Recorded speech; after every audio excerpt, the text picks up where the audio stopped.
ꯑꯩꯈꯣꯏꯒꯤ ꯉꯁꯤꯒꯤ ꯍꯦꯛꯎꯕ ꯄꯣꯠꯁꯦ ꯁꯤꯗ ꯂꯩꯔꯦ ꯑꯗꯣ ꯍꯥꯏꯐꯦꯠ ꯀꯌꯥꯝ ꯌꯥꯝꯒꯦꯗꯣ ꯎꯠꯅꯕꯅ ꯑꯩꯈꯣꯏꯅ ꯂꯣꯏꯅ ꯂꯧꯊꯣꯛꯄꯅꯤ ꯑꯗꯣ ꯑꯃꯨꯛ ꯍꯥꯞꯆꯤꯜꯂꯒ ꯅꯠꯇ꯭ꯔꯗꯤ ꯂꯣꯏ ꯄꯠꯊꯈꯤꯅꯦꯕꯀꯣ ꯍꯥꯏꯗꯤ ꯐ꯭ꯔꯦꯁ ꯑꯣꯏꯗꯦ ꯄꯦꯛ ꯇꯧꯔꯝꯗꯥꯏꯗ ꯁꯠ ꯁꯠ ꯁꯠ ꯍꯩꯗꯣꯛꯀꯦꯕ ꯁꯤꯅ ꯃꯌꯥꯡꯇꯣꯟ ꯂꯩꯔꯦ ꯃꯌꯥꯝ ꯃꯌꯥꯡꯇꯣꯟꯁꯦ ꯍꯟꯗꯛꯅ ꯌꯥꯝꯕ꯭ꯔꯥ ꯌꯥꯝꯃꯣꯏꯗ꯭ꯔꯥꯅ ꯄꯥꯈꯠꯄꯅꯤ ꯀꯩꯒꯤꯅꯣꯗ ꯃꯤꯁꯦ ꯃꯃꯥꯡꯗ ꯌꯥꯝ ꯀꯣꯟꯅꯗꯕꯗꯨꯗꯕꯀꯣ ꯑꯗꯨꯒ ꯁꯤꯗꯅ ꯃꯌꯥꯡꯇꯣꯟ ꯂꯩꯔꯦ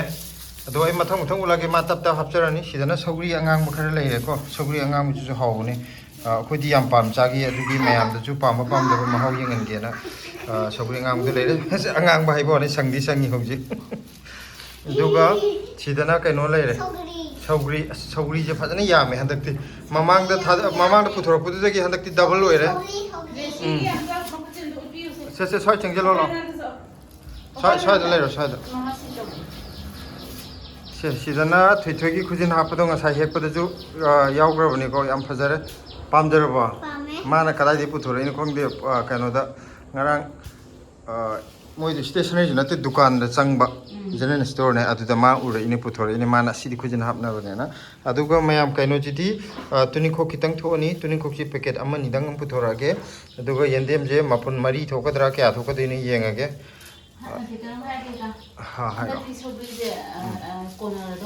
ꯍꯟꯗꯛꯇꯤ ꯀꯣꯟꯅꯗꯧꯗꯤ ꯃꯥꯜꯂꯦ ꯍꯥꯏꯗꯤ ꯃꯃꯥꯡꯗ ꯄꯨꯊꯣꯛꯄꯗꯨꯒꯤ ꯗꯕꯜ ꯑꯣꯏꯔꯦꯕ ꯍꯟꯗꯛꯇꯤ ꯇ꯭ꯔꯤꯄꯜ ꯑꯣꯏꯒꯗ꯭ꯔꯥ ꯍꯥꯏꯗꯤ ꯑꯩꯈꯣꯏꯁꯦ ꯌꯥꯝ ꯅꯨꯡꯉꯥꯏꯇ꯭ꯔꯕꯗꯣꯀꯣ ꯁꯧꯒ꯭ꯔꯤꯁꯦ ꯑꯗꯨꯒꯤ ꯀꯩꯅꯣ ꯍꯥꯏꯗꯤ ꯌꯦꯟꯗꯦꯝꯐꯥꯎꯇ ꯃꯃꯥꯡꯗꯤ ꯑꯩꯈꯣꯏꯅ ꯌꯣꯟꯕꯒꯤ ꯍꯌꯦꯡ ꯌꯣꯟꯅꯤ ꯍꯥꯏꯕꯐꯥꯎꯇ ꯁꯤꯂꯥꯅ ꯑꯗꯨꯝ ꯍꯦꯛꯑ ꯄꯪꯆꯥꯗ ꯆꯥꯏꯕꯀꯣ ꯄꯪꯆꯥꯗ ꯆꯥꯏ ꯍꯥꯏꯗꯤ ꯏꯟꯖꯥꯡꯗ ꯑꯗꯨꯝ ꯍꯥꯞꯇꯣꯛꯑꯦꯕ ꯑꯗꯣ ꯍꯟꯗꯛꯇꯤ ꯑꯩꯈꯣꯏꯅ ꯆꯥꯔꯝꯗꯥꯏꯗꯒꯤ ꯌꯦꯟꯗꯦꯝꯁꯦ ꯍꯥꯞꯇ꯭ꯔꯕꯅꯤ ꯌꯥꯝ ꯊꯥꯗ꯭ꯔꯒꯁꯨ ꯃꯌꯥꯝ ꯀꯣꯟꯅꯗꯕꯗꯨꯗ ꯅꯨꯡꯉꯥꯏꯇ꯭ꯔꯦꯅꯀꯣ ꯑꯗꯨꯅꯤ ꯃꯌꯥꯝꯒꯤꯗꯃꯛꯇ ꯁꯦꯀ꯭ꯔꯤꯐꯥꯏꯁ ꯑꯗꯨꯅ ꯑꯩꯁꯦ ꯁꯨꯝ ꯅꯣꯏꯈꯠꯂꯛꯑꯦ ꯆꯥꯗ꯭ꯔꯁꯨ ꯍꯥꯟꯅ ꯃꯥ ꯃꯌꯥꯡ ꯀꯪꯉꯝꯗ꯭ꯔꯥ ꯏꯆꯞ ꯆꯞꯄꯗꯅ ꯍꯧꯖꯤꯛ ꯁꯨꯝ ꯅꯣꯏꯊꯣꯔꯛꯑꯕꯅꯤ ꯗꯦꯜꯂꯤꯗ ꯃꯅꯥ ꯃꯁꯤꯡ ꯆꯥꯕꯗꯒꯤ ꯇꯣ ꯃꯌꯥꯝ ꯌꯦꯅꯝꯅ ꯁꯤ ꯂꯩꯔꯦ ꯌꯦꯅꯝꯁꯦ ꯑꯩꯈꯣꯏ ꯀꯩꯅꯣ ꯇꯪꯈꯥꯏ ꯑꯃꯈꯛꯇꯅꯤ ꯂꯦꯜꯂꯤꯁꯦ ꯍꯥꯏꯗꯤ ꯃꯃꯥꯡꯗꯒꯤ ꯑꯩꯈꯣꯏꯅ ꯁꯨꯃꯥꯏꯅ ꯍꯧꯔꯕꯅꯦꯕ ꯑꯃꯨꯛꯇ ꯄꯨꯜꯂꯞ ꯂꯦꯟꯊꯣꯛꯑꯒ ꯌꯥꯝ ꯀꯨꯏꯅ ꯉꯥꯏꯗꯣꯏ ꯁꯔꯨꯛꯄꯨꯗꯤ ꯇꯪꯈꯥꯏ ꯇꯪꯈꯥꯏ ꯂꯦꯟꯒꯦꯅ ꯍꯧꯖꯤꯛ ꯈꯥꯛꯍꯧꯔꯤꯕ ꯁꯔꯨꯛꯇꯨꯅ ꯑꯃꯨꯛ ꯈꯔ ꯋꯥꯠꯂꯤꯕꯀꯣ ꯍꯞꯇꯥ ꯑꯅꯤꯃꯨꯛ ꯂꯩꯔꯗꯤ ꯑꯃꯨꯛ ꯂꯦꯟꯕ ꯌꯥꯗꯣꯏꯅꯦꯕ ꯅꯠꯇ꯭ꯔꯥ ꯑꯗꯣ ꯀꯩꯅꯣꯝꯇꯒ ꯍꯥꯏꯖꯔꯛꯀꯦ ꯍꯥꯏꯗꯤ ꯃꯄꯨꯟꯁꯤꯒꯤ ꯁꯨꯡꯅꯣꯏ ꯅꯣꯏꯗ꯭ꯔꯕ ꯃꯤꯗꯣ ꯑꯗꯨꯗꯣ ꯑꯩꯒꯤ ꯍꯤꯟꯖꯥꯡ ꯑꯩꯅ ꯊꯥꯔꯤꯁꯦ ꯆꯥꯕꯤꯌꯣ ꯃꯌꯥꯝ ꯑꯃꯨꯛꯇꯪ ꯇ꯭ꯔꯥꯏ ꯇꯧꯕꯤꯌꯣ ꯑꯩ ꯍꯟꯗꯛ ꯅꯣꯏꯈꯠꯂꯛꯏꯁꯦ ꯃꯌꯥꯝꯗꯁꯨ ꯑꯗꯨꯝ ꯌꯦꯡꯕꯗ ꯈꯪꯍꯟꯒꯅꯤꯀꯣ ꯑꯗꯨ ꯅꯣꯏꯔꯛꯑꯗꯕꯅꯤ ꯃꯥꯅꯤ ꯍꯥꯏꯗꯤ ꯀꯩꯅꯣ ꯍꯤꯗꯥꯛ ꯂꯥꯡꯊꯛ ꯀꯩꯝꯇ ꯌꯥꯎꯗꯅ ꯌꯥꯝ ꯆꯝꯅ ꯊꯥꯖꯕ ꯄꯣꯠꯅꯤ나 ꯁꯤ ꯆꯥꯕꯗ ꯅꯣꯏꯕꯁꯨ ꯌꯥꯏ ꯑꯗꯨꯅ ꯅꯣꯏꯕꯅ ꯌꯥꯝ ꯅꯣꯏꯕ ꯃꯤꯅ ꯆꯥꯔꯒ ꯑꯃꯨꯛ ꯌꯥꯝ ꯍꯦꯟꯅ ꯅꯣꯏꯕꯩ ꯅꯠꯇꯦꯀꯣ ꯃꯁꯥ ꯐꯕꯔꯣꯝꯗ ꯍꯥꯏꯕꯩ ꯋꯥꯅꯤ ꯑꯩꯈꯣꯏꯗꯤ ꯍꯥꯟꯅꯗꯤ ꯑꯩꯗꯤ ꯀꯛꯆꯤꯡ ꯈꯨꯆꯥꯎꯕꯤꯗꯧꯅ ꯅꯠꯇꯦ ꯅꯪꯒꯤ ꯀꯩꯅꯣ ꯃꯅꯥ ꯃꯁꯤꯡꯁꯦ ꯆꯥꯔꯨꯕꯗ ꯌꯥꯝ ꯅꯣꯏꯕ ꯃꯤꯗꯣ ꯑꯃꯨꯛ ꯅꯣꯏꯊꯣꯛꯈ꯭ꯔꯗꯤ ꯀꯃꯥꯏꯅ ꯇꯧꯕ ꯑꯗꯨꯅ ꯃꯣꯏꯅ ꯈꯔ ꯈꯔ ꯆꯥ ꯇꯥꯔꯦ ꯅꯠꯇꯦ ꯃꯣꯏꯅ ꯑꯃꯨꯛ ꯀꯪꯊꯔꯛꯀꯗꯣꯏꯅꯦ ꯍꯣꯏ ꯍꯦꯜꯗꯤ ꯑꯣꯏꯕꯒꯤ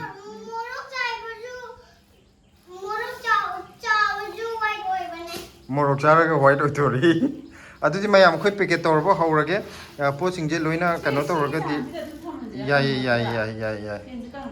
ꯌꯥꯅꯤ ꯅꯪꯅ ꯑꯗꯨꯝ ꯃꯑꯣꯡ ꯑꯄꯥꯝꯕꯗꯨ ꯑꯗꯨꯝ ꯇꯧꯔ ꯂꯣꯏꯔꯦ ꯑꯗꯨꯗꯤ ꯃꯌꯥꯝ ꯑꯩꯈꯣꯏ ꯀꯩꯅꯣ ꯇꯧꯔꯒꯦ ꯄꯦꯛꯀꯤꯡ ꯇꯧꯕ ꯍꯧꯒꯦꯀꯣ ꯍꯩ ꯃꯌꯥꯝ ꯄꯦꯛꯀꯤꯡ ꯍꯧꯔꯒꯦꯀꯣ ꯈꯨꯂꯥꯡꯈꯥꯡ ꯂꯥꯏꯔꯦꯝꯕꯤ ꯀꯧꯔꯒꯦ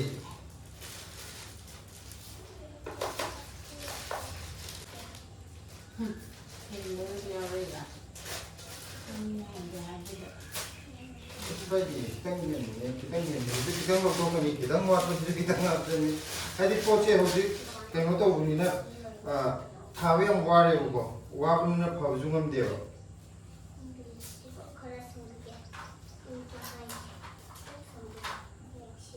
अदुना कइनो तौदे हायें खरे याम फबदना खितंग चाव चावने सेमबदिना नत्रा नोंजु था मतमददि नाकुपि याम फरकनी अदुदि येंगागा ꯑꯗꯨꯝ ꯍꯥꯞꯄ ꯌꯥꯏ ꯃꯃꯥꯡꯗꯁꯨ ꯑꯩꯈꯣꯏꯅ ꯃꯔꯣꯏ ꯃꯄꯥꯡ ꯑꯦꯛꯁꯇ꯭ꯔꯥ ꯑꯗꯨꯝ ꯍꯥꯞꯄ ꯌꯥꯎꯔꯤꯕꯅꯤ ꯑꯗꯣ ꯍꯟꯗꯛꯇꯤ ꯄꯦꯀꯦꯠꯁꯨ ꯌꯥꯝꯃꯣꯏꯗꯣꯔꯤꯅꯦ ꯊꯣꯏꯁꯦ ꯑꯩ ꯗꯥꯎꯟ ꯆꯠꯂꯦ ꯑꯩꯗꯤ ꯑꯗꯨ ꯍꯥꯟꯅ ꯆꯠꯁꯤꯜꯂꯁꯤꯔꯥ ꯑꯩ ꯑꯇꯣꯞꯄ ꯍꯥꯞꯄꯛꯑꯣꯔꯥ ꯍꯥꯞꯄꯛꯑꯣ ꯑꯗꯨꯝ ꯍꯥꯞꯆꯤꯜꯂꯛꯑꯣ ꯑꯩ ꯑꯗꯨꯝ ꯋꯦꯠ ꯑꯣꯜꯂ ꯁꯦꯝꯒꯦꯕ ꯃꯌꯥꯝꯗꯨ ꯅꯪ ꯇꯧꯔꯛꯑꯣ ꯁꯤ ꯃꯃꯥꯡꯗ ꯍꯥꯞꯄꯗ ꯅꯪꯉꯣꯟꯗ ꯍꯥꯏꯍꯧꯕ ꯀꯥꯎꯔꯦ ꯃꯇꯣꯟꯗ ꯍꯥꯞꯄꯣꯅ ꯍꯥꯏꯕꯗꯣ ꯅꯪꯉꯣꯟꯗ ꯆꯞꯄꯗ ꯑꯗꯨꯗꯨꯅ ꯅꯨꯡꯉꯥꯏꯔꯦ Ngasidi doon sa... Masakwe? Kaya mo ito, uyate. Yun mo po ito, sana uyate. Maya mandaki cherang ja apa apa pangya. Ini na tabo market na mong gakok tabo kiyo mo kung dawa ini to dito cherang atha bo ta ni ko. Cherang de kana tabo ai pasado tingder jo mayam na yum de season na ya ko ro di ko. Si Zio lang ani na mong naputi hapla. Aha ba ko. Aha ba di kam na mamang na se ito. La se ki haplo asia tha. Cherang atha bo pasado mayam sa ikam kana de na. 나쁘지 같은 것도 좀 막. 이음대기 여기 포타로 오라마나 무슨 타르게 곧게 시대이 요나거나 하지도. 아니 마마미 비디오도 좀 하죠 그러네. 아코디 마야 시대자 사생나 마나 무슨 요라게 나 비즈니스 또 거기 हिसाब तो जब बनाते थे ऐसे मना machine your बगी तो मतलब दिल्ली जब मणिपुर शो मशीन खंडन ले ये रुको ऐसे अब जितनी कासिम को या लाइक खुदिंगी दुकान में हम ले ले बा खाना ले हम जब माफूम खुदी मग बैठे ही मुझे आवाज़ जगह और ये दुकान अदुम फंग गया था रे अदु दुना चलो तो रहे मोई में हम योन बनी ना को आई ना सीधे इधर करो तो वो की कैंपटा युम तक लाउड की योन बोल दी कैंपटा खेलना बोले इधर सामान है वो अदु दुना अदु की दी योन बदो इधर में योन दरके जो यानी मैं हम योन भी ना मैं हम ले बनी ना तो अकोई की जिदी अकोई ना खरा सुन गार्डियन तो थाज़ा बजे मैं आप तो सुन शेयर तो उन्हें वापोर्ट फेस को वो इधर ना अकोई ना कैंपटा जाना खापता ना सुन अकोई की साना ना बखरा थाज़ा बजे की तंग ये तो कोई तारे नहीं को अदुदुना मैं आप तक खर्च सामीना जी अभी की शेयर तो जब ने तस्वीर ना कोई नहीं तो मना मशीन जो लगा करवा तो गया ना अदु की फिल्म तो होना चाहिए वो अदु की नहीं कोई नहीं मैं आप तक मानी तो की कावी कोई ये ना तो भी ना तो दी तुमने कोई दुकान हम बैठा है कोट जो उनके कोट के तो कोई ताकि ना ना तुम जिन तक की कॉन्टेक्ट तो होगा लोग भी है वो जो कोना ना बा हाँ कोना ना बा अदु की प्लान में नती वो कोई भी अदु मानी योन मुझे मैं हम योन लेबर चले जा दिल्ली जा अदु ना दुकान है तो खुया मामले हैं ऐसे कोई ना जो अदु मुझे योन दिल्ली कहीं तो सब मनी इधर ये तो गिरे काम को कोई ना योन जरी सिना तेरे इसका किधर था जरा का इच्छा दिखा ना बता मुझे खाने लेकिन अखरे में यहाँ मगर ना मैं आधा मुखर यार तो उड़े तीन गाड़ी को गए मामा लोग लगे तीन गाड़ी को गए तो दो मिनट चिक्चर कर आई को बा ये तुम वो मामा की ना किसी है ना इधर ही है ना काउवी हम अस चलो 50 नहीं तुम मेरे खंग बस नहीं 50 ना तो ओली दीदी आई काउवी ये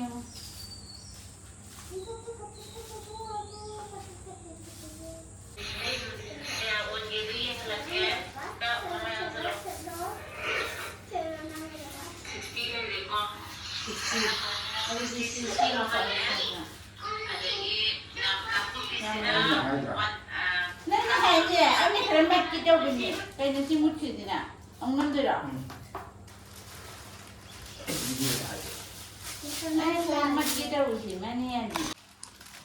ma'am ngasi silana pot jon mje man khari yam thoknam ne na mamang da khoi gi mayang ton ji packet am da 60 half ne ko adu man 50 ka half le lo na ngon da half ta hai da bi तीन जब तो TV दे तीन मचाजे हां तीन मचाजे तीन क्यों ये nge to nana hai jo kre dadi 60 lo mala ke ko ya mayam phagi tawne da mana 50 की sang da hapaga tuning khok se half ke na plan tawramba yare nang amo ai je mana नीचा दिखाने के लिए कोशिश करती है हर वक्त नहीं रे kaino di इंग्लिश सिंगांग है हिंदी दिखा मतलब तो मके English ngang gaya kan es kharap chala pangang ngang chala antara ka mana aina aham da aina khanbana tuning khok se yam ju yam dre packet ani hum thoke na da main khalamba ada mana mi ani hum khak thok kana yeng kana na pang tok du na du sor pudi ha ꯀꯩꯅꯣꯁꯤꯗ 50 gram ꯂꯣꯏ ꯍꯥꯞꯄꯒ ꯃꯥ 60 ꯁꯨꯅꯕ ꯈꯔ ꯋꯥꯠꯄꯗꯨꯅ ꯇꯨꯅꯤꯡꯈꯣꯛ ꯍꯥꯞꯄꯒꯦꯅ ꯑꯗꯨꯃꯥꯏꯅ plan ꯇꯧꯔꯝꯃꯦ इसको भूख लग रही है तीन छोटी का भूख लग रही है ꯀꯩꯅꯣꯗꯒ ꯆꯤꯛꯂꯛꯀꯅꯤꯀꯣ ꯆꯤꯛꯄꯨꯗꯤ ꯆꯤꯛꯇꯕꯅꯤ चिकलॉय कीवी दे तीन में ज्यादा तो कीवी दे ꯃꯌꯥꯡ ꯇꯣꯟꯁꯦ ꯀꯩꯅꯣ ꯇꯧꯕꯅꯤ ꯁꯦꯝꯖꯜꯂꯣ ꯁꯦꯝꯖꯜꯂꯣ ꯑꯩ ꯀꯩꯅꯣ ꯇꯧꯔꯒꯦ ꯄꯦꯛꯀꯤꯡ ꯅꯪ ꯑꯗꯨꯗꯤ ꯋꯦꯠꯇꯣ ꯂꯣꯏ ꯑꯣꯜꯂꯝꯅꯤꯅ ꯁꯤ 50 ꯂꯣꯏ ꯑꯣꯟꯈ꯭ꯔꯗꯥꯏꯅꯦ ꯁꯤ ꯇꯨꯅꯤꯡꯈꯣꯛꯇꯣ ꯈꯔ ꯈꯔ ꯊꯛ ꯍꯥꯞꯆꯜꯂ ꯌꯥꯔꯦꯀꯣ ꯑꯗꯨꯗꯤ ꯑꯩ ꯁ꯭ꯇꯦꯄꯜ ꯇꯧꯁꯜꯂꯛꯑꯦ ꯑꯩꯅ ꯁꯤ 50 ꯅꯠꯇꯦ 45 ꯍꯥꯞꯀꯦ ꯇꯧꯕ ꯍꯥꯏꯗꯤ ꯁꯤ ꯑꯃꯅꯤ ꯈꯛ ꯍꯥꯞꯄꯗꯅꯦ ꯖꯔ ꯂꯥꯎ ꯃꯨꯟꯊꯈ꯭ꯔꯦꯕ ꯑꯗꯨꯕꯨꯗꯤ ꯇꯨꯅꯤꯡꯈꯣꯛꯅꯤꯅ ꯈꯤꯇꯪ ꯍꯦꯜꯂꯁꯨ ꯀꯥꯏꯗꯦ ꯀꯩꯗꯧꯒꯦ ꯍꯣꯏꯅꯦ ꯑꯗꯨꯃꯥꯏꯅ ꯇꯧ ꯅꯠꯇꯦ ꯌꯥꯝꯃꯟꯗ꯭ꯔꯦ ꯍꯥꯏꯕ ꯑꯗꯨꯗꯨꯅꯤ ꯑꯗꯨꯗꯤ ꯇꯨꯅꯤꯡꯈꯣꯛꯇꯣ ꯍꯥꯞꯄꯗ 60 ꯈꯔ ꯍꯦꯟꯖꯜꯂꯗꯤ ꯀꯥꯏꯗꯦ ꯍꯥꯏꯕ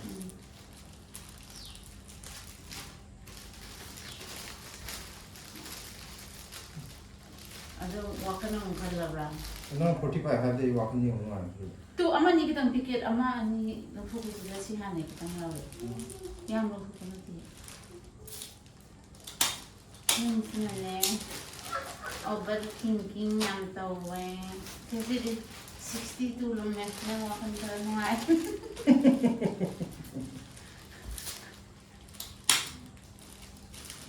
ꯑꯩꯒ ꯃꯥꯒꯁꯦ ꯑꯩꯅ ꯍꯦꯟꯅ ꯂꯤꯛꯄ ꯇꯥꯔꯦ ꯑꯗꯨꯒ ꯃꯥꯅ ꯍꯦꯟꯅ ꯂꯤꯛꯄ ꯃꯇꯥꯡꯁꯨ ꯑꯗꯨꯝ ꯌꯥꯎꯏ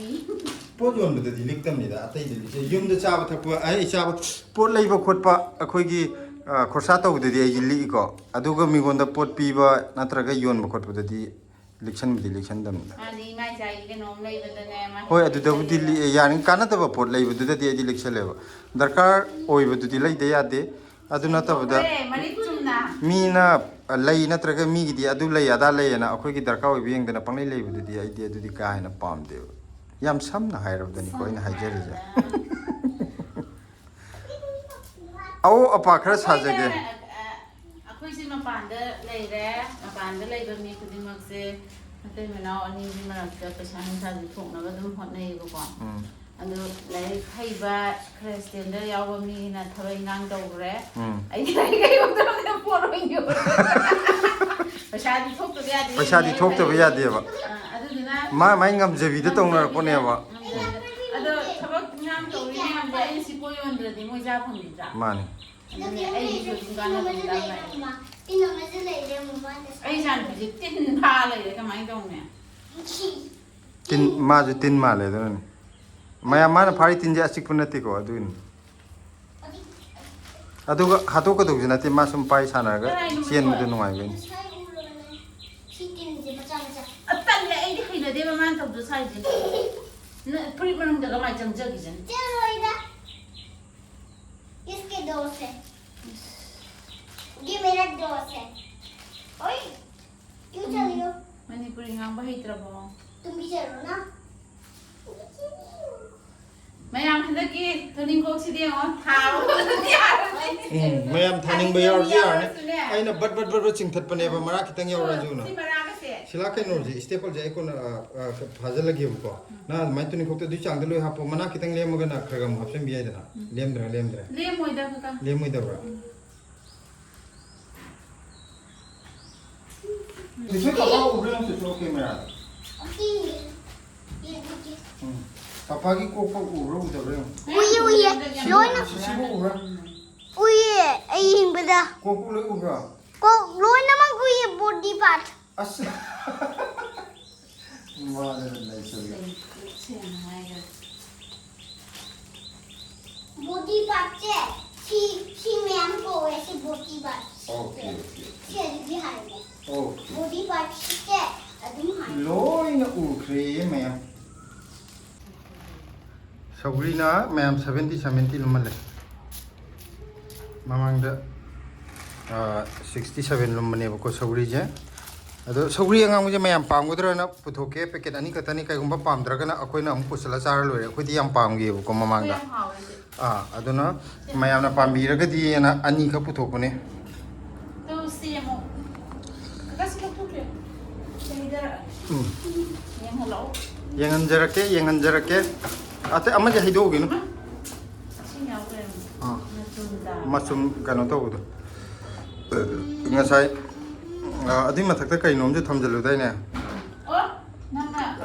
tuning kok thamu do ising da cham thoga adugi machum taba dune ngasai di tawgidabaneba saugri je mayam si da haidoi jiga chamana ba ma julai ri ko pula haido khuini na asi hana kana tawge packing tawge ai anau thorapagi pambi da pulap lon nei da mayam aina ole je kaino ni ko 70 hai na ko 70 chap chap chap na 71 on bu jawe 72 on bu jawe ai ji gram ma mun ji mana kitang pa ko kitang ki da jo dum lai ko na mayam na mun ji 70 ji na ko en ma ka ni thang li ka no hal su bai de na kan asili yung sakka yang mara tentu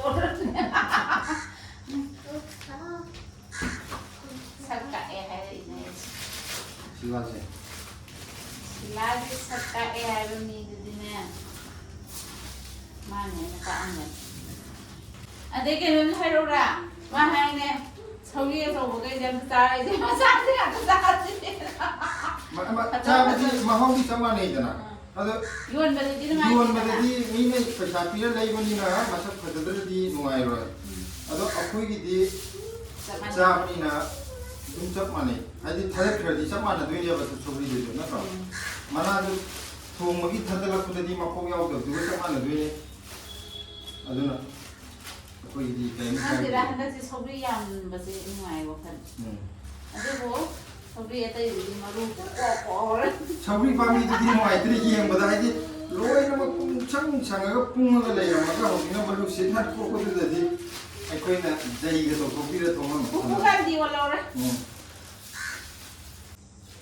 ni nasi sobri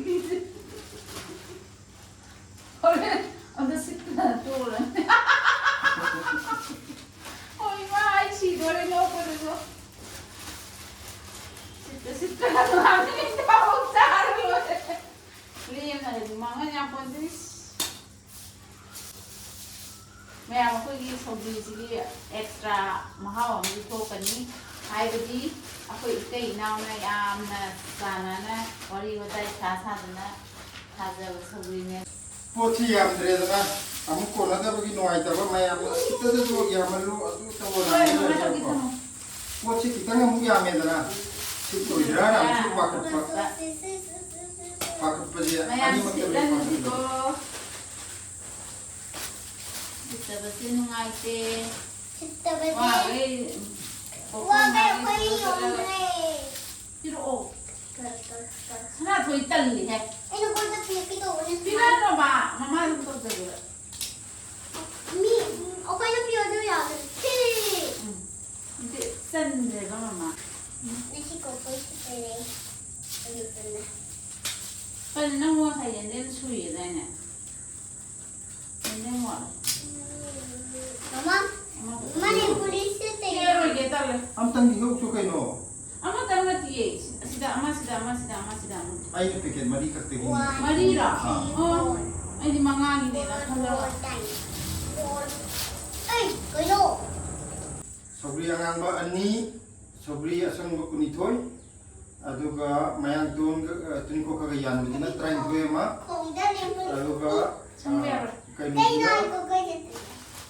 na ku pi je ke ano ina sai ko e ko tala ma ko ira tala la mai ko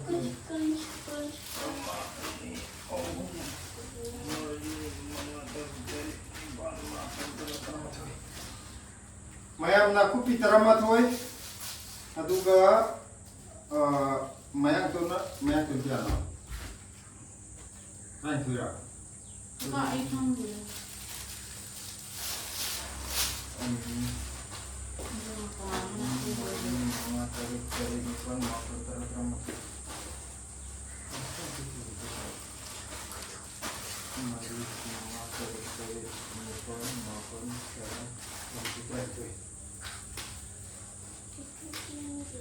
Aku pindah drama tu apa?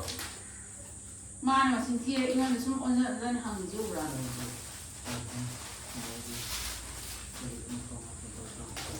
Cek, mayam hai lagi. Naku pi drama thoi. Mayang ton train thoi. Sabri ngang ba ni, sabri asam ba kuni thoi. Jende ma pun mari. ꯑꯩꯈꯣꯏꯒ ꯄꯣꯠ ꯌꯣꯟ ꯆꯠꯄꯗꯣ ꯅꯪ ꯏꯀꯥꯏꯕ꯭ꯔꯥ ꯏꯀꯥꯏꯗꯕ꯭ꯔꯥ ꯀꯔꯤ ꯏꯀꯥꯏꯗꯤꯌꯦ ꯐꯖꯅ ꯍꯥꯏꯔꯣ ꯑꯩꯈꯣꯏꯒ ꯄꯣꯠ ꯌꯣꯟ ꯆꯠꯄꯗꯣ ꯏꯀꯥꯏꯕ꯭ꯔꯥ ꯏꯀꯥꯏꯗꯕ꯭ꯔꯥ ꯏꯀꯥꯏꯗꯤꯌꯦ ꯀꯩꯒꯤ ꯏꯀꯥꯏꯗ꯭ꯔꯤꯕ ꯄꯣꯠ ꯌꯣꯟꯕꯕꯨ ꯀꯩꯗꯧꯒꯦ ꯅꯠꯇ꯭ꯔꯥ ꯑꯩꯈꯣꯏꯒꯤ ꯂꯩꯖꯕ ꯄꯣꯠ ꯌꯣꯟꯖꯕꯅꯤ ꯀꯅꯥꯗꯤ ꯏꯀꯥꯏꯗꯣꯏꯅꯣ ꯄꯄꯥꯗꯤ ꯌꯦꯡꯉꯝꯇ ꯍꯥꯏꯔꯛꯑꯣꯁꯦ ꯐꯣꯟ ꯂꯣꯝꯗ ꯃꯤꯅ ꯏꯀꯥꯏꯕ꯭ꯔꯥ ꯍꯪꯉꯛꯑꯗꯤ ꯅꯪ ꯀꯩ ꯈꯨꯝꯅꯤ ꯏꯀꯥꯏꯗꯦ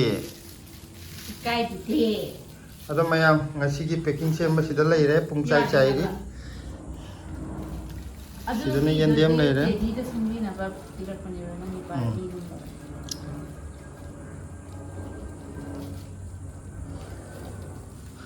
ꯃꯌꯥꯝ ꯑꯩꯈꯣꯏꯗꯤ ꯈꯠꯅꯔꯁꯨꯀꯣ ꯍꯦꯛꯇ ꯄꯣꯠꯁꯦ ꯀꯩꯅꯣ ꯇꯧꯔ ꯃꯌꯥꯡꯇꯣꯟ ꯄꯦꯀꯦꯠ ꯄꯥꯏꯔ ꯊꯣꯝꯅꯗꯣꯏꯅꯦꯕ ꯁꯤ ꯂꯥꯏꯕꯟ ꯆꯠꯈ꯭ꯔ ꯆꯠꯂꯣ ꯋꯥꯡ ꯒꯥꯏꯅ ꯁꯤꯗꯩꯗꯤ ꯏꯟꯖꯟꯗꯣꯏꯅꯤ ꯃꯥꯅ ꯆꯠꯈ꯭ꯔ ꯆꯠꯂꯣ ꯍꯥꯏꯔꯒꯅ ꯅꯪ ꯑꯣꯏ ꯆꯠꯈꯣꯅ ꯍꯥꯏꯗꯣꯏꯅꯦ ꯅꯪ ꯑꯣꯏ ꯆꯠꯈꯣꯅ ꯅꯨꯄꯤꯁꯦ ꯂꯧꯔ ꯃꯇꯨꯡꯗ ꯃꯥꯒꯤ ꯃꯌꯨꯝꯁꯦ ꯅꯨꯄꯥꯁꯤꯒꯤ ꯃꯌꯨꯝꯅꯦꯕ ꯑꯗꯨ ꯅꯨꯄꯥ ꯑꯣꯏꯅ ꯇꯥꯟꯕ ꯁꯤꯂꯥ ꯏꯕꯥꯅꯤ ꯀꯩꯒꯨꯝꯕ ꯈꯥꯏꯅꯔꯦ ꯈꯜꯂꯗꯤ ꯏꯕꯥꯅꯤ ꯌꯦꯟꯅꯗꯣꯏꯁꯦ ꯀꯩꯅꯣ ꯃꯥꯜ ꯆꯥꯡ ꯌꯦꯟꯅꯕ ꯃꯔꯣꯏ ꯅꯥꯀꯨꯞꯄꯤ ꯑꯁꯨꯛ ꯑꯩꯒꯤ ꯇꯨꯅꯤꯡꯈꯣꯛ ꯈꯔ ꯅꯪꯒꯤ ꯀꯥꯏ ꯄꯣꯂꯥꯡ ꯑꯅꯤ ꯑꯩꯒꯤ ꯄꯣꯂꯥꯡ ꯑꯅꯤ ꯅꯪꯒꯤ ꯀꯥꯏꯗ꯭ꯔ ꯌꯦꯟꯅꯗꯣꯔꯤꯝꯅꯤ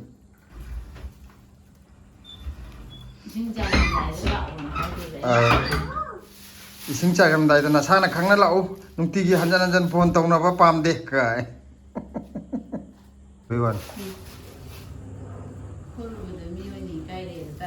ꯏꯀꯥꯏꯒꯗꯝ ꯏꯀꯥꯏ ꯈꯪꯕ ꯃꯤꯅ ꯃꯇꯣꯟꯗ ꯏꯀꯥꯏꯖꯖꯅꯤ ꯑꯩꯈꯣꯏ ꯀꯩꯗꯧꯕ ꯏꯀꯥꯏꯗꯣꯏꯅꯣ ꯂꯩ ꯂꯥꯛꯄ ꯃꯤ ꯏꯀꯥꯏꯅꯕꯅꯦ ꯌꯣꯟꯕ ꯑꯩꯈꯣꯏꯗꯤ ꯂꯥꯏꯔꯗꯅ ꯆꯥꯕꯁꯨ ꯏꯀꯥꯏ ꯀꯥꯏꯅ ꯆꯥꯗꯕꯤꯗ ꯁꯣꯔꯒ ꯊꯤꯡꯉ ꯂꯩꯔꯗꯤ ꯐꯅꯤꯗ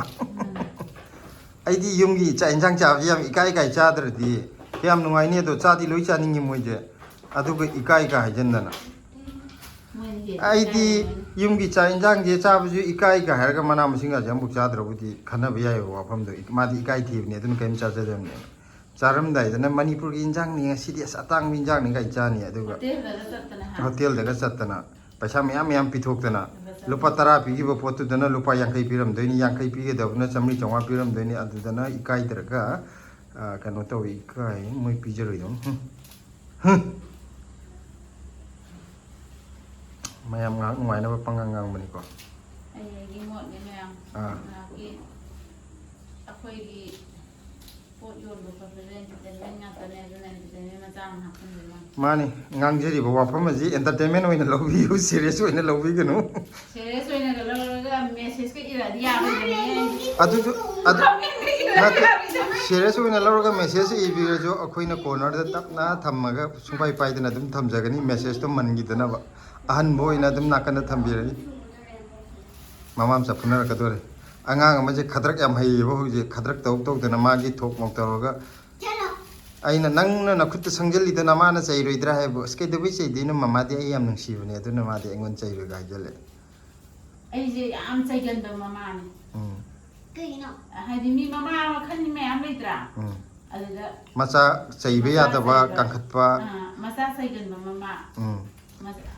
ꯑꯣꯏꯌꯦ ꯑꯗꯒꯤ ꯃꯆꯥꯅ ꯁꯣꯏꯔꯒ ꯃꯃꯥꯟꯅꯕ ꯃꯤꯉꯣꯟꯗ ꯇꯥꯏꯁꯟꯅꯕ ꯑꯗꯨꯃ ꯁꯨꯡꯑꯣꯏ ꯑꯣꯏꯗ꯭ꯔꯦ ꯃꯌꯥꯝ ꯉꯁꯤꯒꯤ ꯏꯟꯖꯥꯡ ꯅꯥꯄꯤꯒꯤ ꯄꯦꯛꯀꯤꯡ ꯇꯧꯕ ꯂꯣꯏꯁꯜꯂꯛꯑꯦ ꯑꯗꯨꯅ ꯁꯤꯒꯤ ꯃꯊꯪꯗꯗꯤ ꯑꯃꯨꯛ ꯍꯣꯔꯦꯟ ꯉꯥꯏꯍꯥꯛꯇꯪ ꯂꯩꯔꯒ ꯍꯋꯥꯏꯖꯥꯔ ꯑꯃꯨꯛ ꯀꯥꯏꯔꯅꯤ ꯃꯌꯥꯝꯅ ꯁꯨꯃꯥꯏꯅ ꯀꯃꯦꯟꯁꯨ ꯄꯤꯕꯤꯔꯛꯑꯦ ꯍꯋꯥꯏꯖꯥꯔꯁꯦ ꯂꯣꯟꯕꯈꯛꯇꯪ ꯎꯠꯄꯤꯔꯛꯑꯦ ꯑꯇꯩ ꯀꯔꯥꯏꯗ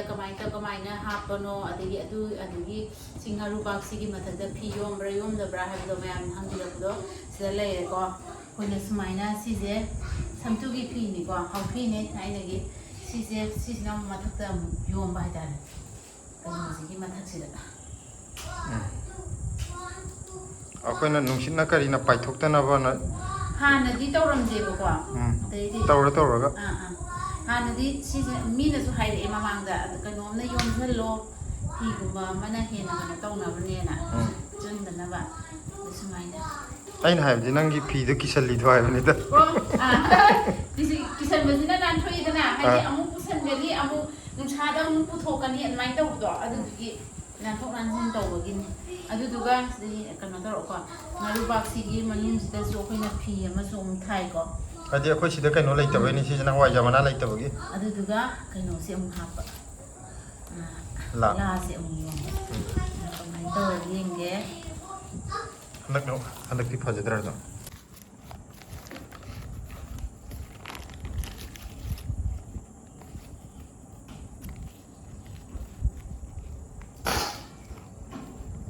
मैम हवाईजार लेजरे कनो तौरे हाइदोप लोई लोरे अदो मैम येंबिरो हवाईजार याम कायना यामबदी नते कया थोक्तोइनो खंगदे अदुबो अतोपगे मैम सेवादा लेजरे फबियो अदुम हापचलो नंग हाफम थोकपो मचा थोय स्पून नमता पोरो अफबदो हाइदि अवाट हापतो हापजिंदो आइना स्पून सा सा तौनो thank you Mama cinda kano miauri. Ma'am तुझी अजू वेट चेक तो थोड़ा के साथ साथ साथ Nah, terus mana? Manga manga waspan.